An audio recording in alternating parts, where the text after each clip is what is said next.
Welcome to WhiskyCast, cask strength conversation featuring news and interviews from the world of whiskey.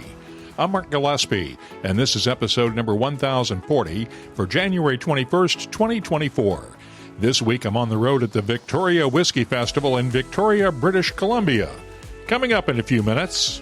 In Canada, we don't really worry about who made the whiskey, who distilled the whiskey, as long as the blenders get to put pieces together that are wonderful. The Canadian Whisky Awards kicked off the weekend here in Victoria, and for the second year in a row, the winner of the Canadian Whisky of the Year was an unexpected surprise. I'll talk with Davin de Kergommeaux about the winner and the state of Canadian whiskey on this week's WhiskyCast in depth. We'll also hear from Jenna DeBaldo of Sons of Vancouver Distillery. Sons of Vancouver won the Canadian Whisky of the Year award last year, and it has changed life for Jenna and her colleagues. I'll also have the What I'm Tasting This Week department, Behind the Label, and much more. The news is next on this special edition of WhiskyCast. And now, a message from Robin Redbreast.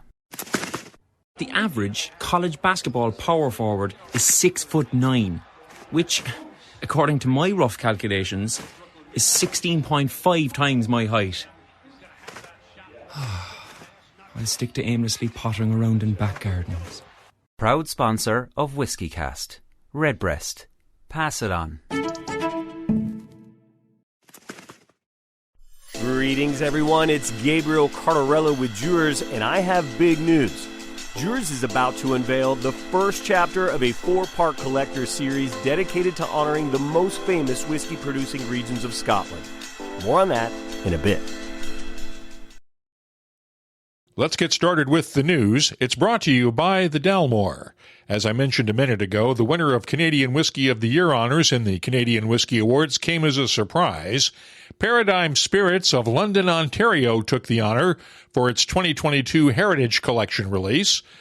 Other top award winners, Yukon's Two Brewers won Single Malt Whisky of the Year for its Release 41 Single Malt. Troubled Monk Distillery won 3 awards for its Granehenge Arrowwood Rye Whisky. Rye Whisky of the Year, Best New Whisky, and Best Whisky Under 8 Years Old. Troubled Monk's Charlie Brado was shocked by his distillery's success. It's pretty amazing. I mean, it's pretty cool. There's so many great whiskeys in the room. To be recognized it's pretty surreal. You took home more awards than anybody else tonight. Well, I don't know about that. Maybe I just owe it all to my head brewer and distiller, Garrett Haynes. He's the real artist behind all this, and he's the guy who all made it happen. And so, it's been pretty cool. Pendleton 1910 won Best Whisky 9 to 15 years old, and the Crown Royal aged 30 years won Best Whisky 16 years and older. Wayne Gretzky No. 99 Maple Cask won Best Blended Whisky of the Year and Best No-Age Statement Whisky. Adam Bradshaw of the Strath in Victoria was one of the 10 judges picking the winners.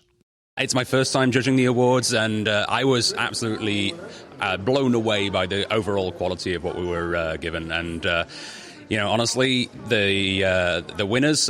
I mean, I personally don't know what I scored them yet. I haven't seen behind the scenes. I'm not sure if we get to, but I'm really proud of what Canada's putting out, and I'm really happy with the results this year. I think there's some excellent stuff up there. Full disclosure, I served as a judge on the panel as well. There's a link to the complete list of winners in the show notes for this episode at whiskycast.com. In other news, former Balcones Distilling co-founder Chip Tate is back in the whiskey business. He's joined Foley Family Wines as its master distiller for innovation. Foley has a distillery in Minton, Nevada. U.S. craft distillers fought economic headwinds in 2023, but still managed to post a 5.3% increase in sales. That's according to a new report from the American Craft Spirits Association and Park Street. It's down from the 12.2% increase reported in 2022, but other key factors showed continued growth for the industry. The number of active craft distillers grew by 2.4% to 2,753 as of last August, and export growth was up by just over 4%. California, New York, Texas, Pennsylvania, and Washington are the top 5 states with the most craft distillers. Another new report puts Scotch whisky's contribution to the Scottish economy at £7.1 billion a year. The report from the Scotch Whisky Association found whisky to be Scotland's second most productive sector in the economy behind energy. It accounts for 41,000 jobs across Scotland and 77% of Scottish food and drink exports.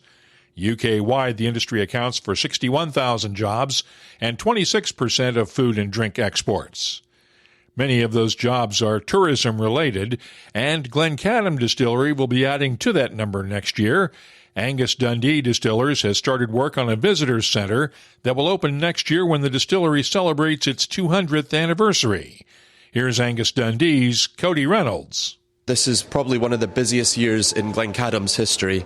As you said, we'll be 200 next year, which is a big landmark for the distillery. So we're looking to build a brand new visitor centre and really sort of update everything around the distillery.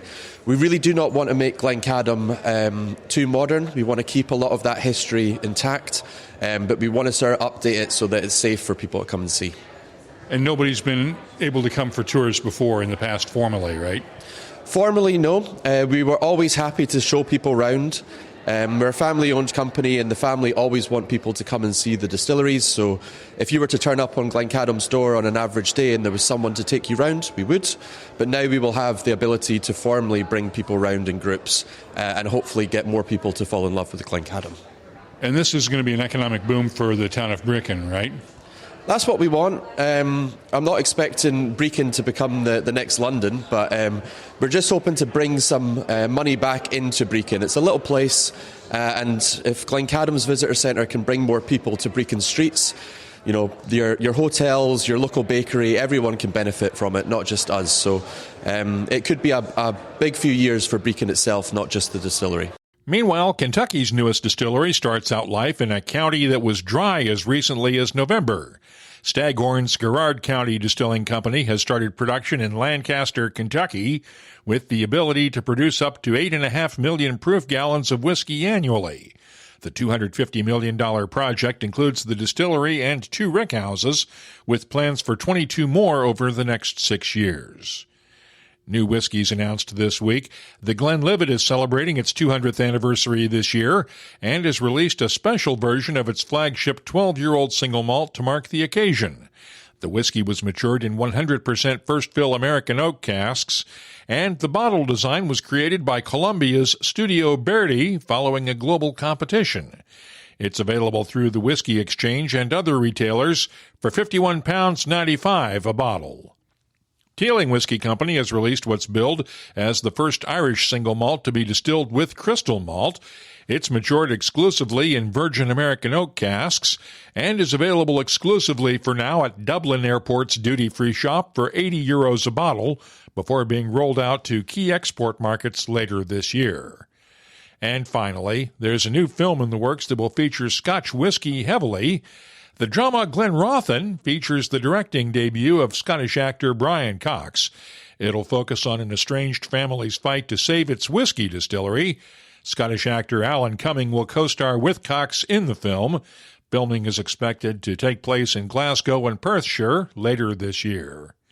You can keep up with the latest whiskey news all week long at whiskycast.com and in the WhiskyCast community app. The news is brought to you by the Dalmore. Hello, Richard Patterson here, Master Distiller, Master Blender for the Dalmore. You know, whenever the team and I are in the world sharing our exceptional single malt, we like to keep in touch with Mark Gillespie and the latest news from WhiskyCast.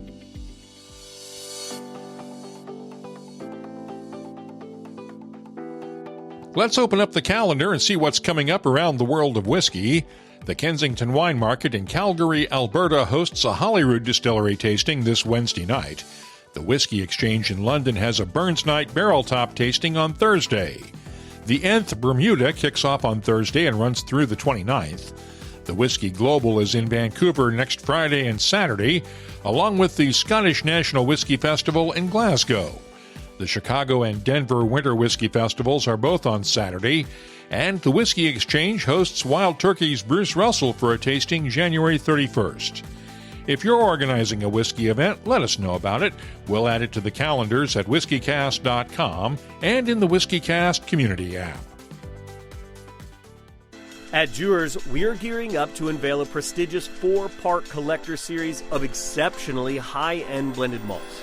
The first gem in this collection, none other than the extraordinary Dewar's Double 37-year-old, a blended malt that is nothing short of remarkable.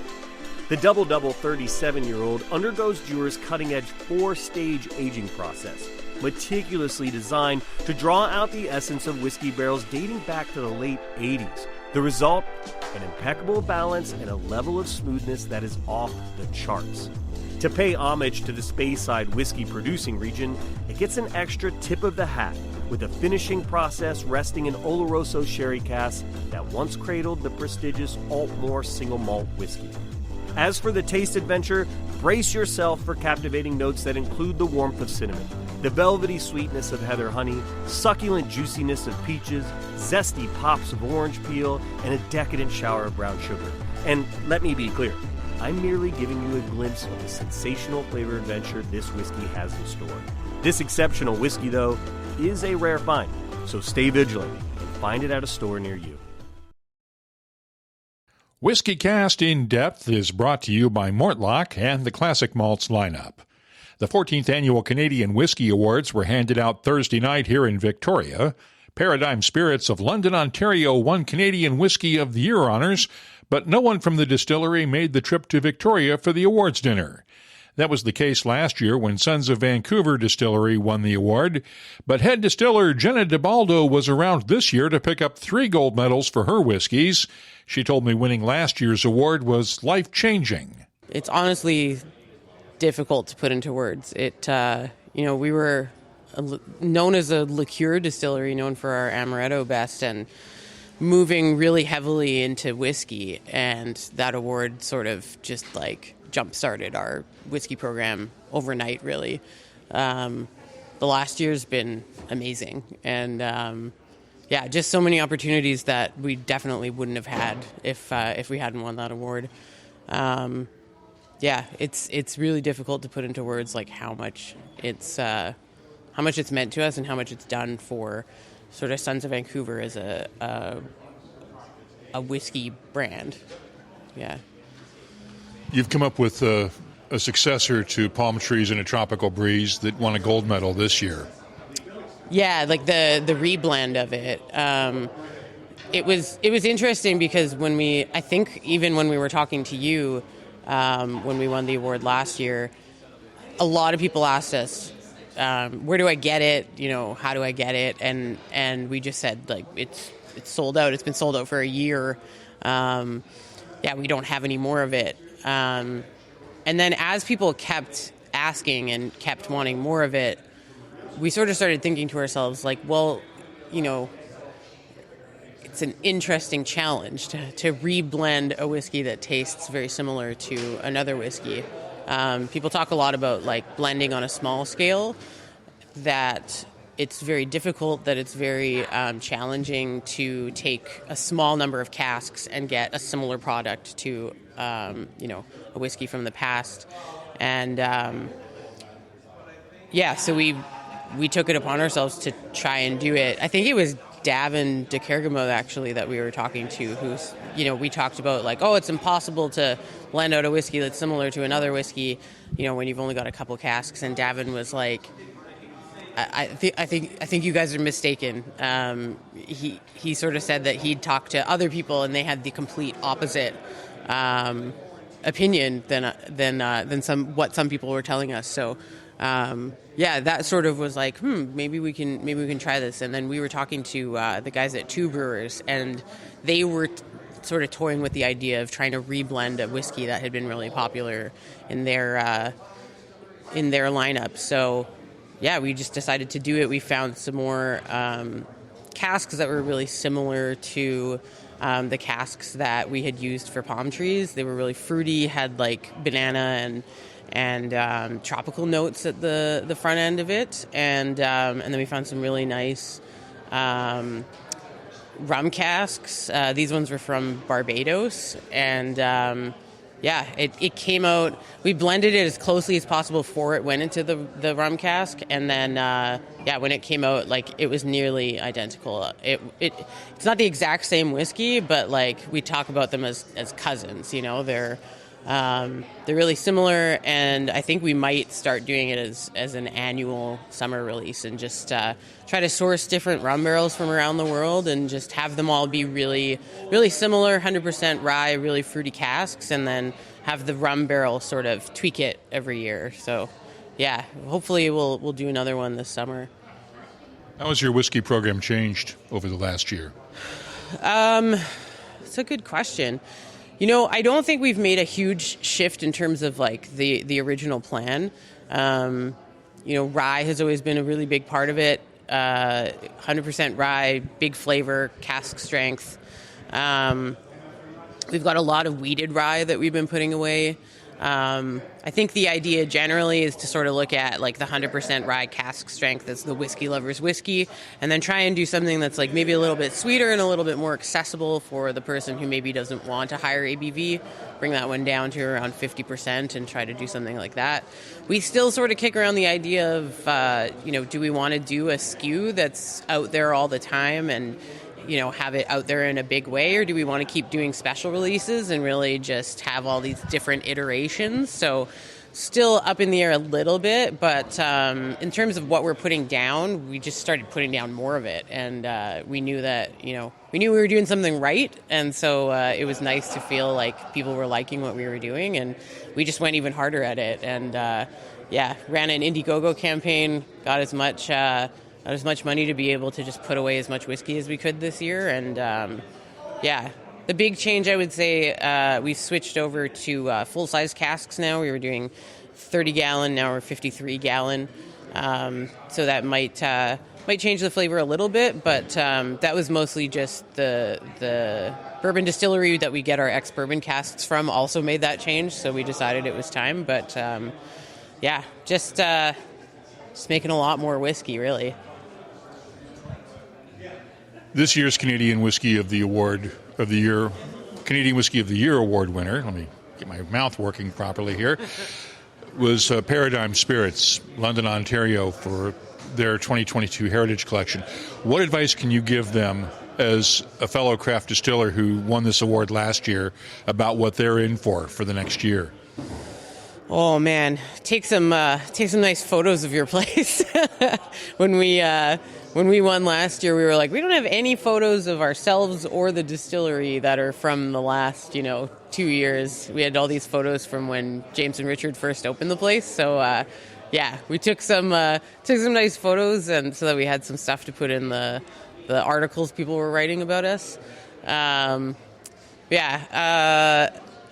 I don't know, just enjoy it. And I think the big thing for us was like we tried not to change what we were doing. You don't want to start making whiskey to win awards or to worry about if you're going to win awards. You just want to make the whiskey that you really like and that you feel people are going to like. So we tried to just keep doing what we were doing and not sort of change anything about what we were doing in a big way. We were just so happy to see small producers winning again this year. Grainhenge was a super big surprise. We hadn't really heard of them before, and we sat at the table with the guy from there, and super nice. And to see how excited he was to win was awesome. I saw Stillhead pick up a couple big awards too. They're good buddies of ours, and so we're all. I think a lot of times people think that like we're all competitive with one another, but we're actually just all really excited when we all win stuff. So I think honestly, any awards that people are winning for making like small batch, big flavor whiskey in Canada is going to move the industry in a good direction, and so we're super happy to see all of our peers winning this year. Davin de Kergommeaux founded the Canadian Whisky Awards 14 years ago to recognize the best Canadian whiskey has to offer. We caught up after the ceremony. So let's talk about the state of Canadian whiskey, first of all. What is the state of Canadian whiskey as we enter 2024? I like that sly smile on your face, Mark, because Canadian whiskey is really having a moment in terms of the palate, the flavor.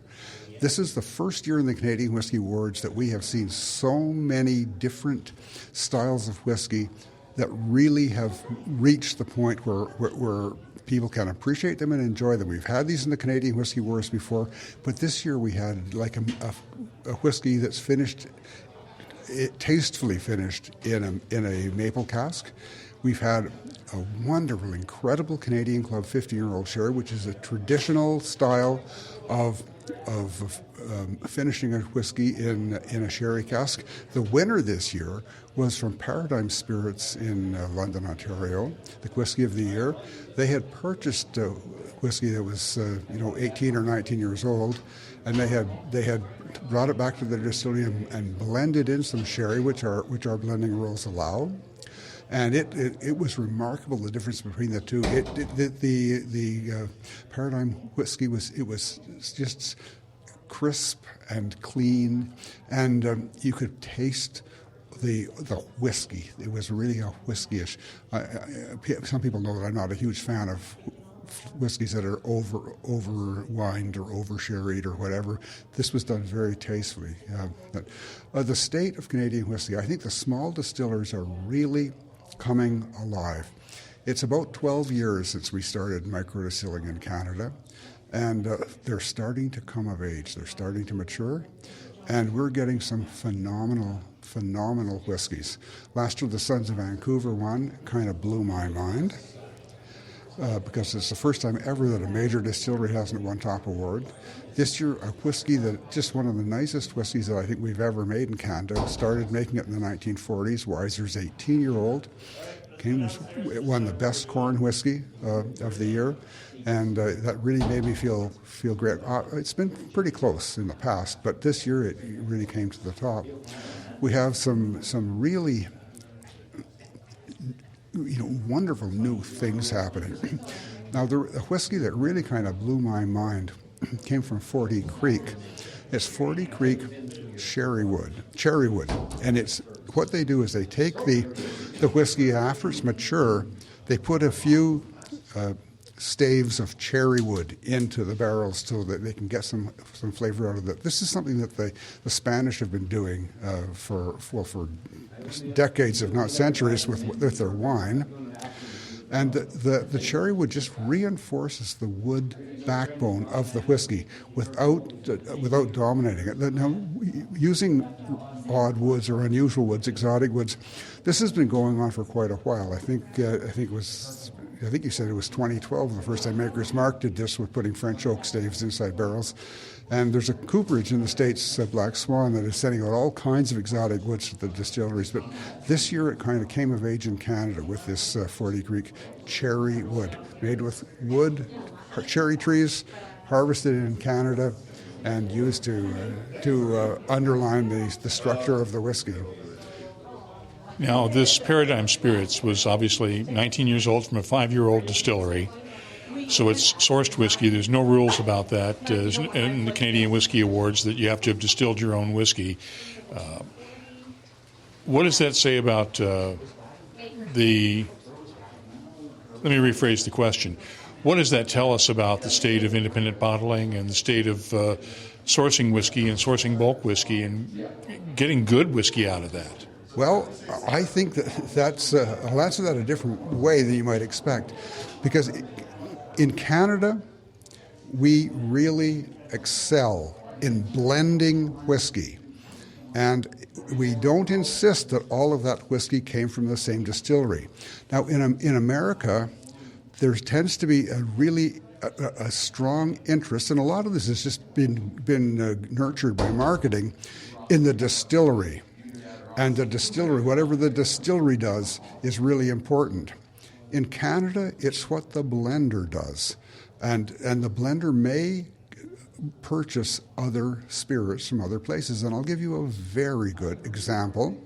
We know that most of Canadian Club is distilled at the Hiram Walker Distillery, but most of it is blended at Alberta Distillers. And the reason for that is they just have an amazing blender at Alberta Distillers who can put together whiskey such as that 15-year-old Canadian Club that I poured in the tasting. So sourced whiskey is kind of a bit of a misnomer. It's 100% true, but it gives you kind of a false touchstone. Because in Canada, we don't really worry about who made the whiskey, who distilled the whiskey, as long as the blenders get to put pieces together that are wonderful. Now, back in the 40s and 50s, Seagram's had 7 distilleries in Canada, and they used to take components from each of the 7 distilleries that they owned to make their whiskeys, and they would make them all. They would blend them all together. So. And Roy Martin was the master blender then, and no, they didn't call them master blenders. That's more recent. He was the chief blender back then, and he would come up with, you need this much of this kind of whiskey from Waterloo, and this much of this kind of whiskey from New Westminster, and this much of this kind of whiskey from LaSalle, and things like that. And then they would ship the component whiskeys to all 7 distilleries and blend them in market. Saved a lot of money because they didn't have to ship water, and because they could then proof it down then. And it was in Seagram's, they invented the Canadian approach to blending whiskey, where you use many components to get the whiskey consistent from one batch to the next. And I suppose they had 7 distilleries in 1, 2, 3, 4 provinces. And they really just took components from each of them. So would you call that sourced whiskey? I wouldn't, because the same company owned all those distilleries. And I don't see the problem now if we take some whiskey from a 5-year-old distillery in London, Ontario, buys 18-year-old whiskey from somebody else, throws it in barrels for a little while, puts in a little bit of sherry, and puts it out under their name. Everybody knows. They don't pretend that they've been around for 19 years, but their whiskey has been. And it's really quite good, Mark. I would second that. It's really excellent whiskey. I just asked the question because of the whole sourcing issue in the States and the objections people have to sourced whiskey. So I ask it here for that reason, but the whiskey itself is outstanding. Yeah.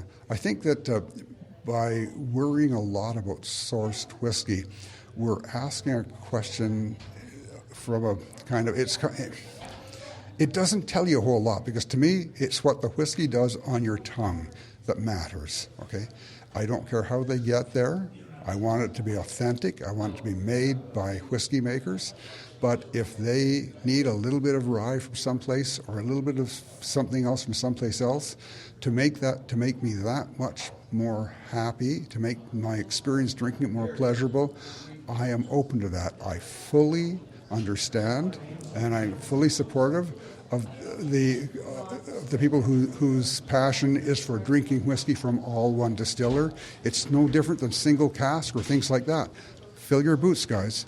But blended whiskey is our forte in Canada, and the idea is that you have a human mind that knows what it wants the whiskey to taste like.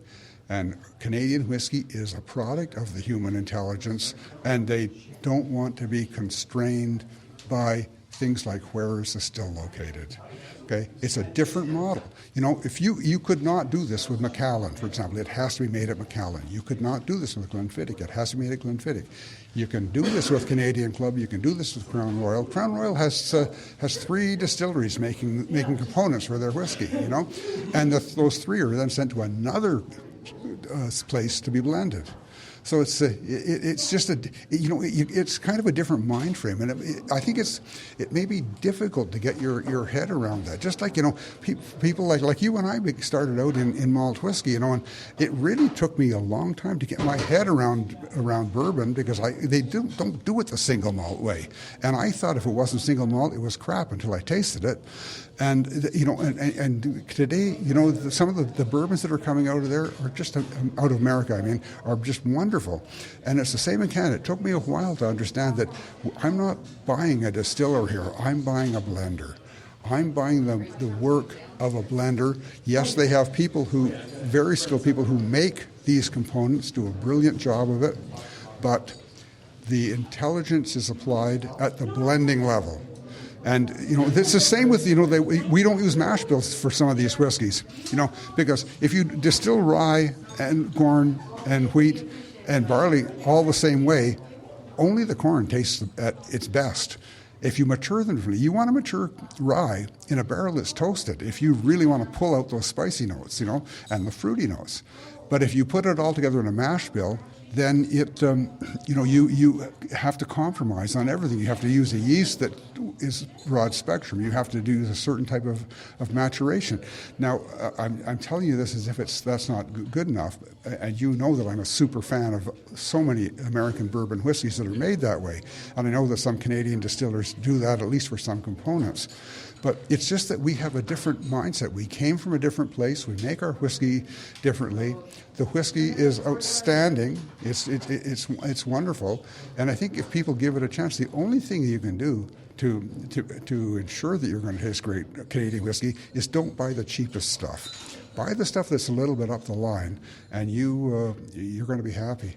I know that Canadian Club 15-year-old sherry cask is available in the United States, or it's going to the United States. Buy that and tell me what you think of Canadian Club when you've had that. Anything stand out in terms of surprises in this year's competition, besides the Crown Royal Golden Apple, aged 23 years, which really took guts to flavor a whiskey of that age? Guts? I thought that somebody really needed to throttle those guys for wasting that 23-year-old whiskey until I tasted it. And you said you didn't want me to talk about the 23-year-old Golden Apple, but I'm sorry. That whiskey was sensational. It really was. I put it in a whiskey tasting with all whiskeys because it's just beyond great. Other things that surprised me, well, I was delighted and surprised to see Weiser's 18-year-old rise right to the very top, because it's always been a favorite whiskey of mine. I really like it, and I'm glad that the judges are recognizing that. Other surprises, well, that cherry wood made with wood from a cherry tree from 40 Creek. It's not spectacular, but if you know how whiskey develops and you appreciate the elegance and subtlety and complexity, that 40 Creek Cherrywood really is just so amazing. There's a whiskey I didn't pour that I love, which is the new Cask Strength Alberta Premium. I had somebody from Europe write to me and say, I'm doing a story about rye, and what's the Canadian rye you'd recommend? And I recommended get Alberta Premium for the entry level, get the cask strength for the premium, and then take Rifle Rye, which is a blended rye whiskey. And later I thought, those all come from the same distillery. But you know what? They really showcase what you really can do with rye whiskey. I suppose if I did that today, I would also include that Stillhead that we tasted today. Man, Canadian distillers are doing stuff with rye that nobody even thought about. Flavors, I can tell you, like I was saying, Mark, earlier, you can do everything with rye whiskey that you can do with single malt whiskey. The full range of flavors, all kinds of things like the lemon curd that we don't get in other rye whiskeys, we get in Canadian. And we're starting to get the dill pickles, which tell us how one of the most wonderful, without the vinegar, by the way, but which tells how that American ryes are really quite wonderful. We're starting to get those things, but we're also starting to do things that really take rye in a new direction, and that Stillhead PX. Can you imagine finishing rye whiskey in PX Sparrow? It's just, and you know what it did? It subdued the rye without making it smaller, and it enhanced it by adding fruit on top. There was already fruitiness coming from the rye grain, and it did it in a way that kind of synthesized them all together. I was really gobsmacked at that whiskey. And if I can say one more thing about rye, Lot 40 Dark Oak. That whiskey, when it came a few years ago, it didn't win the top prize this year, but when it came out a few years ago, it just blew my mind because it is just so much more rye. We should talk about the next edition of Canadian Whisky, the Portable Expert, that's coming out here in a few weeks. Oh, Mark, thank you. Yeah. Glad to promote it. Coming out March 12th, right? Yeah, March 12th. This book is called Canadian Whisky, the Essential Portable Expert. This is a new book. It's got much, much more history in it. It's got a lot of new, all the tasting notes have been are new, many new brands. It's got a lot of new distilleries in it. It talks about processes. The book is larger, and it's really every chapter that is the same has been rewritten, got new history, new perspectives, and it really shows the maturity. The book is hardcover this time, and it's in full color throughout. It's the publisher has really put a lot of effort behind it, but the best part is they hired fact checkers to make sure that all of the historical elements were verifiable, not just from one source. You have to go to many sources, and it's the best work I've ever done, Mark. I'm very proud of it. And when it comes out on March 12th, I hope they'll have a copy to you by then. I'd love to talk to you about it again when you've got it sitting on your desk in front of you. Count on it. Once again, you'll find a link to the complete list of award winners for the Canadian Whisky Awards in the show notes for this episode at whiskycast.com. WhiskyCast In Depth is brought to you by Mortlach, whiskey's best-kept secret. Hidden away for decades in some of the world's most famous Scotch whiskies comes a single malt inspired by an original for a fortunate few. Discover the entire Mortlach lineup at malts.com. Let's start off the What I'm Tasting This Week department with the new Canadian Whisky of the Year, the 2022 Heritage Collection release from Paradigm Spirits. It's bottled at 45% ABV, and the nose has notes of straw, freshly cut grass, and butterscotch. The taste is mouth-filling and juicy with touches of licorice, raisins, and fresh tree fruits. The finish is long and fruity, and I'm scoring the Paradigm Spirits 2022 Heritage Collection whiskey a 90. We heard from Charlie Brado of Troubled Monk Distillery during the news. His Grainhenge Arrowwood Rye whiskey is bottled at 46% ABV. The nose is crisp and light with a hint of rye bread, honey, molasses, and dried flowers. The taste is rich and spicy with white pepper, allspice, honey, molasses, and tree fruits, and the finish is long and spicy. I'm scoring the Grainhenge Arrowwood Rye whiskey from Troubled Monk Distillery a 92.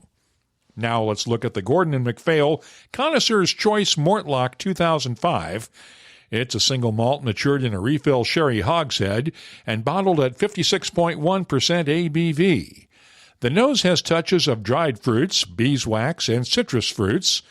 The taste has notes of cooked apples, cinnamon, orange zest, and touches of black pepper and oak tannins. The finish is long with touches of chocolate and toasted oak. I'm scoring the Gordon & MacPhail Connoisseur's Choice Mortlach 2005 a 94. Let's wrap up with an Islay blended malt from Elixir Distillers, the new Elements of Islay Sherry Cask. It's a blend of Lafroig and Caol Ila that's 78% Lafroig and bottled at 54.5% ABV. The nose has a gentle smokiness, along with touches of honey, figs, dates, iodine, and black tea with lemon. The taste is smoky and phenolic with figs and dates off the top as the smoke builds up, with honey, orange marmalade, citrus, and a slightly medicinal character. The finish, long with a gentle smokiness. I'm scoring the Elements of Islay Sherry Cask a 92.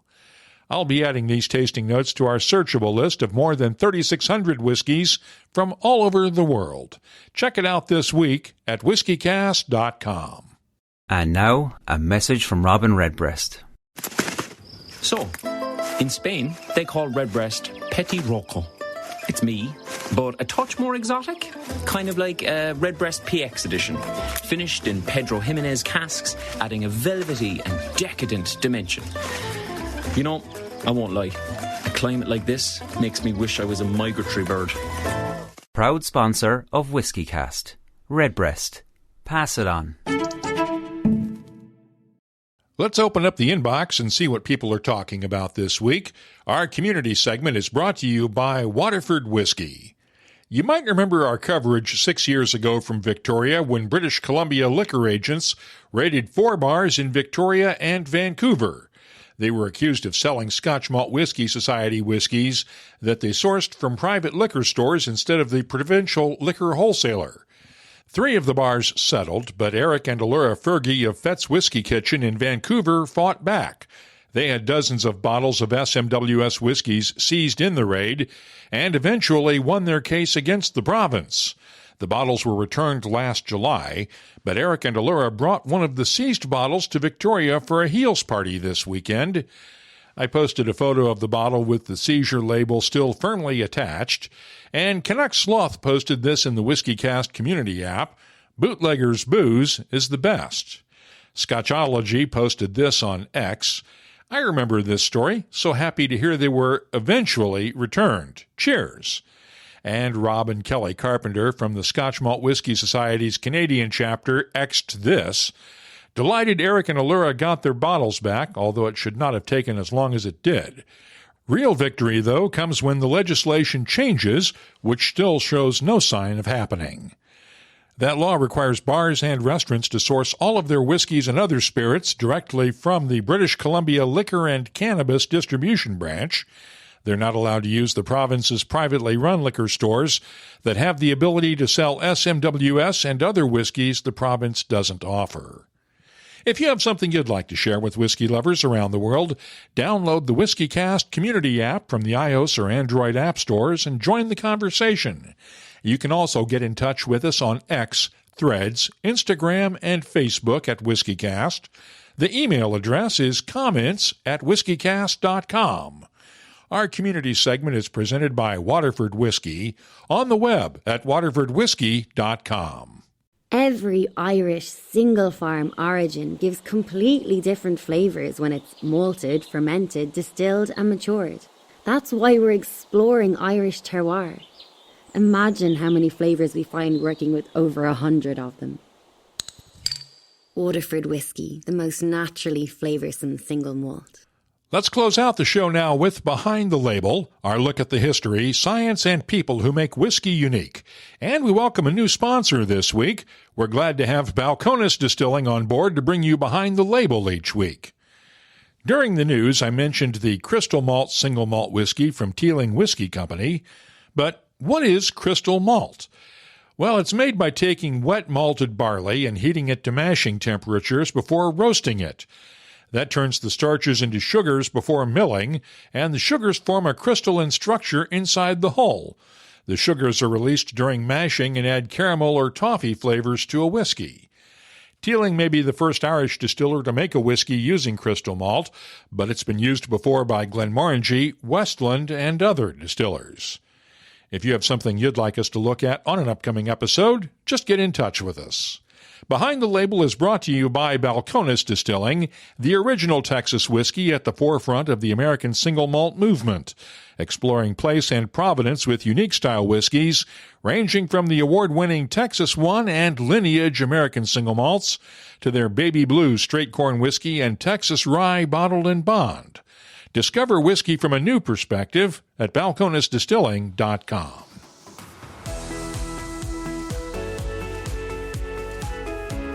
That's all for this episode of WhiskyCast from the Victoria Whiskey Festival. Thanks to Frank Hudson, Lawrence Graham, and the entire team of volunteers for their hospitality this week. You'll find links for the stories in this episode in our show notes at whiskycast.com. That's also where you'll find the latest whiskey news, my tasting notes, the calendar of events, the whiskey photo of the week, and of course a complete archive of past episodes going all the way back to 2005. Get in touch with us on X, Threads, Instagram, and Facebook at WhiskyCast, or you can use the WhiskyCast community app. Download it today from the iOS and Android app stores. Our email address is comments@whiskycast.com. Dewar's Double Double 37-year-old blended malt whiskey is a true collector's treasure, a rarity worth hunting for and cherishing, perhaps sharing with the lucky few. Please drink responsibly. Copyright 2023, Dewar's Blended Scotch Whisky, 48% alcohol by volume. And now, a message from Robin Redbreast. A thoughtful gift is hard work. What you need is a go-to multi-purpose gift for all occasions. A bottle of Redbreast can say, "Enjoy every minute, they grow up so fast."